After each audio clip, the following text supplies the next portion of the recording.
was a heavy, deep night, Frankie. That's the way you ought to think about yourself. God knows the world is too full of hustlers and pimps, freaks. Just plain old-fashioned losers. Anyway, it's nice to run into some soul for a change.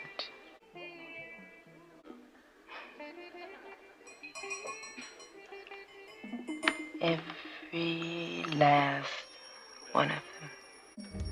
Hey friend, welcome to my channel Cranialude, where we deep dive and break down the most iconic stars through history. If you're not yet subscribed, please be sure to do so, and if you're already subscribed, please turn on your notification bell so you never miss an upload. Now without further ado, let's get into this video. Today we are talking about none other than the gorgeous Miss VONETTA McGee. Many compare her beauty to that of Zoe Saldana and even Beyonce, and I do see it. It's like a little mix, right? But one thing is for certain, VONETTA McGee was an absolute knockout with brains to match, and she seemed destined for Hollywood greatness. She was born on January 14th, 1945 in San Francisco, California. VONETTA Lawrence McGee had everything going for her: stunning looks, undeniable talent, and a drive to make it big.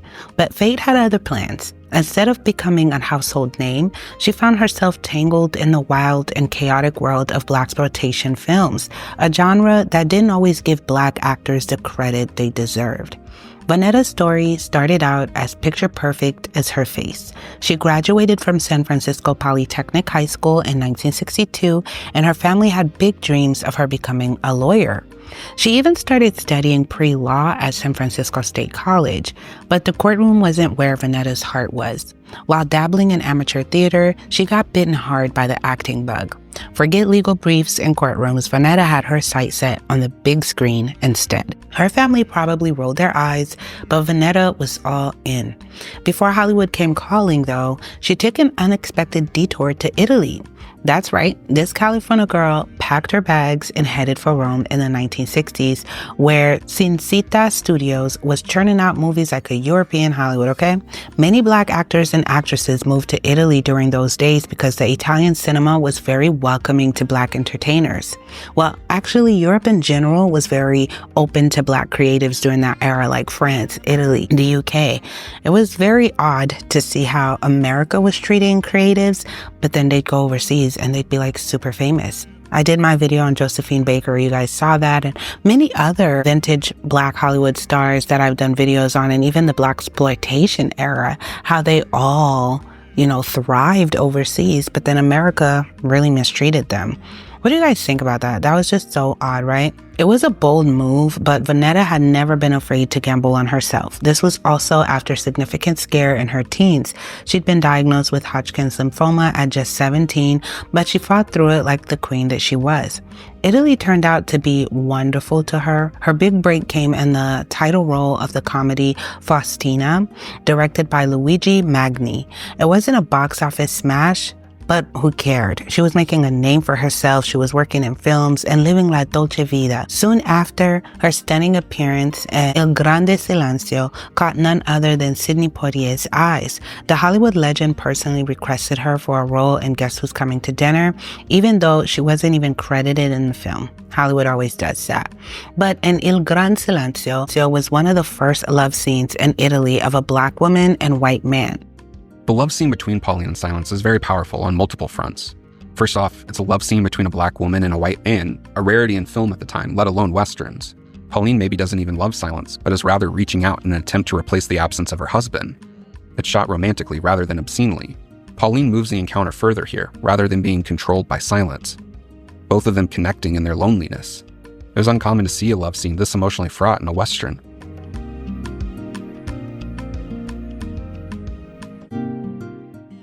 This is a scene where Ennio Morricone's beautifully moody score really stands out, with its mournful violins and cascading vocal harmonies, surrounding Silence and Pauline in their moment of passion. It was shot romantically, and many people overseas caught wind of it and grew interested in casting VONETTA. The thing with Italian cinema during that time, with its Black actresses and actors, they didn't just put them in like Black films. And you know what I mean by Black films, like films where it was just all black casts, all black stories, this and that. It was mixed, and there wasn't no, like, you know, when they do that in the United States, even today, well, in this modern day, they don't do that as much. It's becoming less common. But back then, if it was a mixed couple in a movie, the whole movie would be around race. It would be surrounding race, or everyone would notice, or there'd be slick comments made, or this and that within the film. No, in Italian cinema, they actually just went on with their lives. It's like no one brought up her race, no one brought up her color, and that's how it was. Even with the darkest of skins, like women with the darkest of skin or the men with the darkest of skin, their race wasn't really a thing in those cinemas, and they allowed them to be the love interest or play roles that weren't demeaning or mammies, or they gave them dignity. So I like to give Italy some flowers for that. If you're Italian, you're watching, leave your flag in the comments. I'll give them their flowers for that, because they were opening doors for a lot. I've done a lot of videos of women that went to, I'll put the playlist of the blaxploitation stars and the vintage Black Hollywood stars I've done videos for that got their start in Italy. And even when I was in Italy, I was expecting for it to be really, you know, weird, because you hear a lot of stories here in America. It's safe to say that no, they're not like that. They're very welcoming. They always was. So it really did open the doors for her, that the United States saw her potential. It's like, yo, she really is killing these roles in Italy, and she was making a name for herself, and people actually wanted to work with her, that Hollywood really started calling and wanted her to leave Italy so that she can come work on films here. But that was a big mistake. I personally would have, if I was her, would have just stayed in Italy, because Hollywood, like her first role, Guess Who's Coming to Dinner, she wasn't even credited. And then after that, she went to be boxed in to only blaxploitation films. And that start was just, it was just a bad idea. The doors did start to open a bit wider after that, but not too much, you know, not too wide. But the roles were a mixed bag. She appeared in the heist film The Lost Man alongside Poitier again, and scored a small role in The Kremlin Letter, a Cold War thriller directed by John Huston. But then there was The Big Bust Out, a trashy prison movie shot in Italy that did little to showcase her incredible talent. Europe had given her some decent starts, but it also came with its fair share of setbacks, especially when she kind of like was turning her back on them, right? So then after that, you know, when you're a star, you get a push and you have this amazing film, you broke barriers and your name's in lights, you got to keep going, or else your hype will die down, right? Her hype started to die down when she was going back and forth. Though her early career was filled with challenges and a few questionable film choices, VONETTA McGee was nothing short of a fighter. VONETTA McGee was a star who never got the spotlight she deserved, but her story is packed with drama, romance, and a fiery determination to call out Hollywood's nonsense. Even though she didn't dominate the blaxploitation genre like Pam Grier, which I did a video for, and Tamara Dobson, which I did a video for also, she carved out her own legacy and didn't hold back when it came to speaking the truth.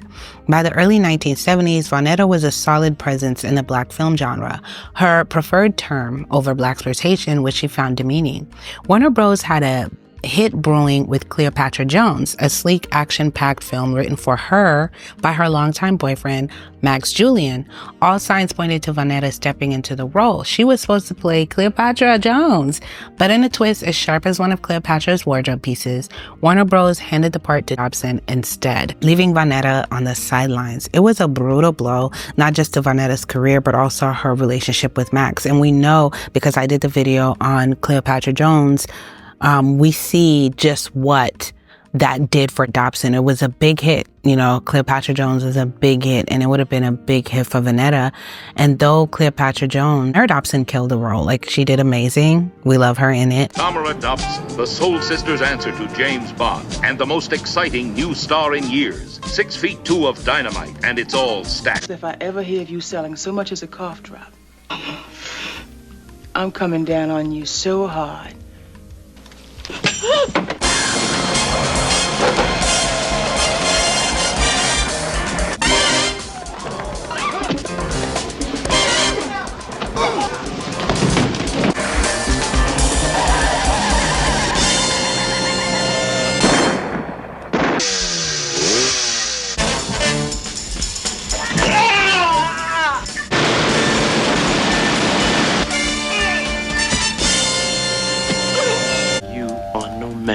that black lady.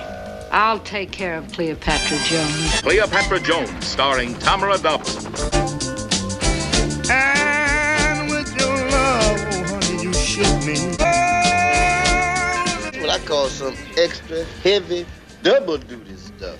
Though she did amazing, I do personally think VONETTA would have killed it as well. And it's a shame because her man, imagine your man write a role for you, okay? He writes the role for you. And then the studios, just to stick it to you, say, you know what, let's give it to somebody else, some other woman. I would have been devastated. So this was a blow to her. But still, the pair teamed up in 1974 to star in my favorite movie from her, which was Thomasine and Bush Rod, a Black Bonnie and Clyde style flick directed by Gordon Parks Jr.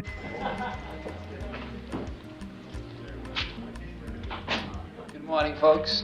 My name is Mr. Bush Rod. This pretty young lady here is Miss Thomasine. We're here to rob this bank. We're gonna rob a bank.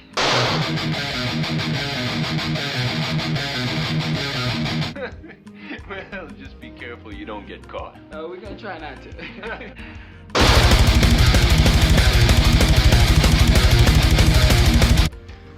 Okay, this is the way I want to be. Thomasine and Bush Rod, wanted for murder, bank robbing, and other acts against the peace and the dignity of the United States. Why is he mad at us? Was he mad at us? Yeah. Because Abraham Lincoln lied to him. And that movie is here for free on YouTube, and it's worth it. It's one of my favorite. It's my favorite film from her. I like her character in it. She played like a bounty hunter. I'm not going to tell you guys like to ruin it, but I was surprised YouTube have it for free because usually you have to pay for these movies. But it's on here if you're interested. It's called Thomasine and Bush Rod. The movie, that's where the intro where they rob banks and stuff. The movie had passion, style, and grit, and she looks stunning in it. But Columbia Pictures all but ghosted it when it came to promotions. They did not do their due diligence in pushing or promoting this film.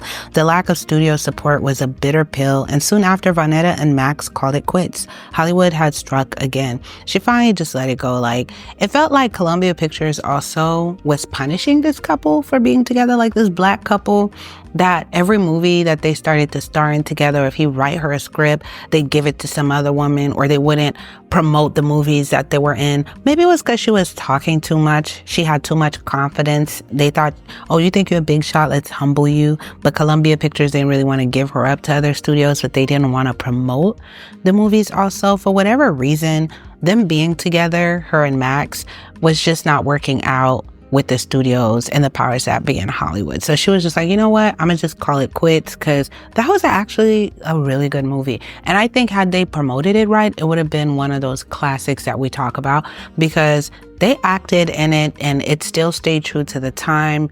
It was clever. There was some comedy in it, but it's a Western, you know? I love the costuming also. And she was a tough character.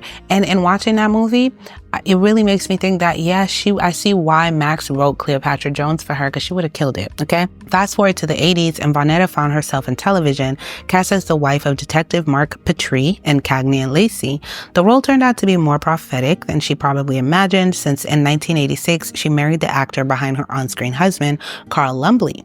Unlike her earlier romances, this love story had a happy ending. 2 years later, they welcomed their son, Brandon, into the world, and VONETTA took a step back from acting to focus on her family.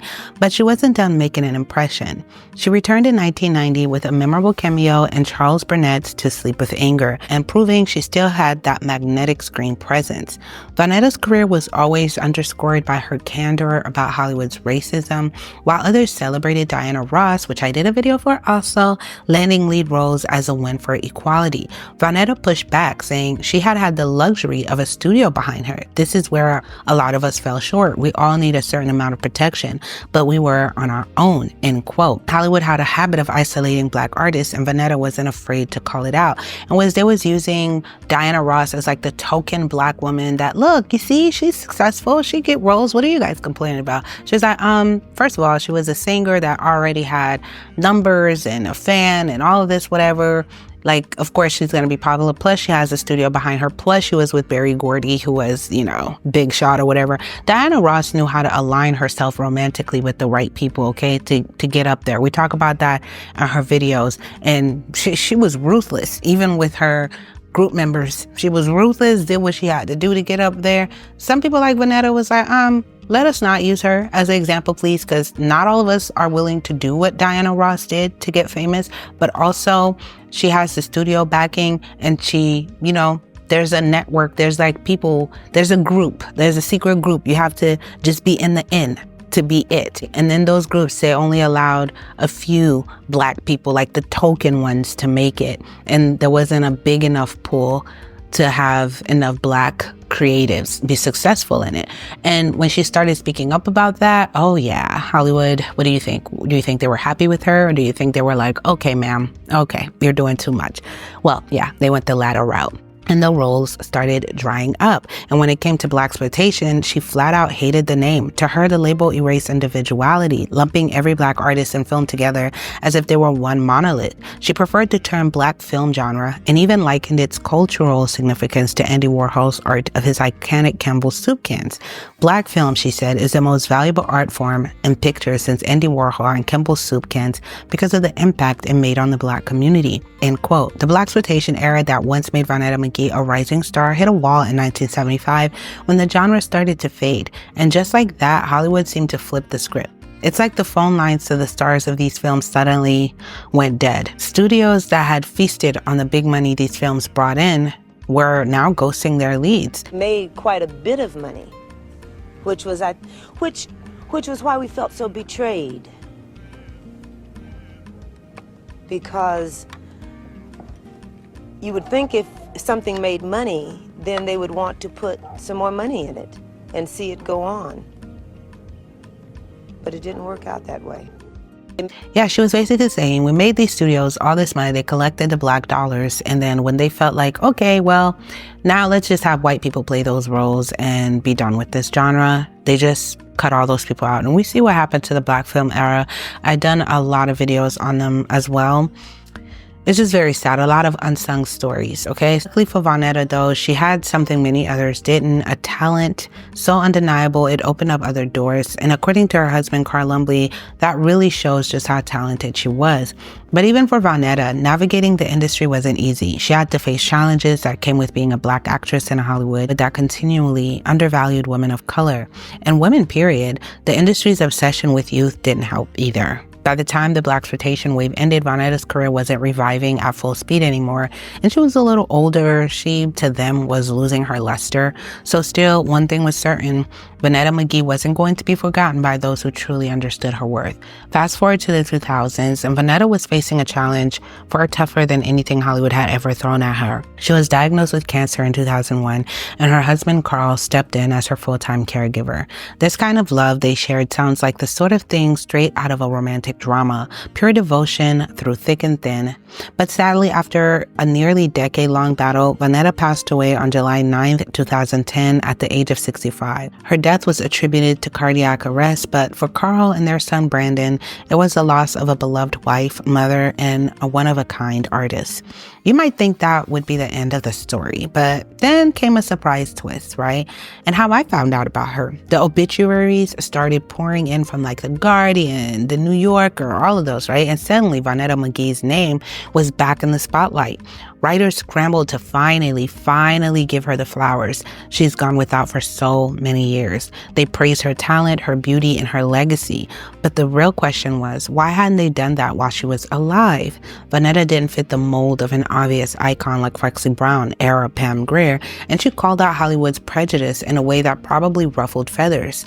Couple that with an industry that sidelines older women, and it's no wonder VONETTA didn't get the credit she always deserved. With that said, please put some flowers in the comment section for her. Let's give her flowers so she's not here, sadly, to smell them. But wow, they waited till she died. That's usually the story of these wonderful, that's usually the story. That's usually how it goes. What can't be denied is that VONETTA McGee's impact went beyond movie roles. She championed Black excellence and spoke out against the injustices she faced throughout her career. Her words about Black film stand as a testament to her forward-thinking wisdom. Black film, like she said, is the most valuable art form in pictures since Andy Warhol and Campbell soup cans. Because of the impact it made on the Black community, VONETTA McGee may not have been celebrated enough in her time, but her story is a reminder of her ability brilliance and resilience, a woman who refused to be boxed in by anyone's expectation, a wonderful story of an unsung hero in Hollywood cinema. This is all I have for this video. Don't forget to leave flower emojis in the comments for her. Comment below who else would you guys like to see video from, and if you like the music you listen to, the link is in the description. I love you guys so much. I will see you in the next one.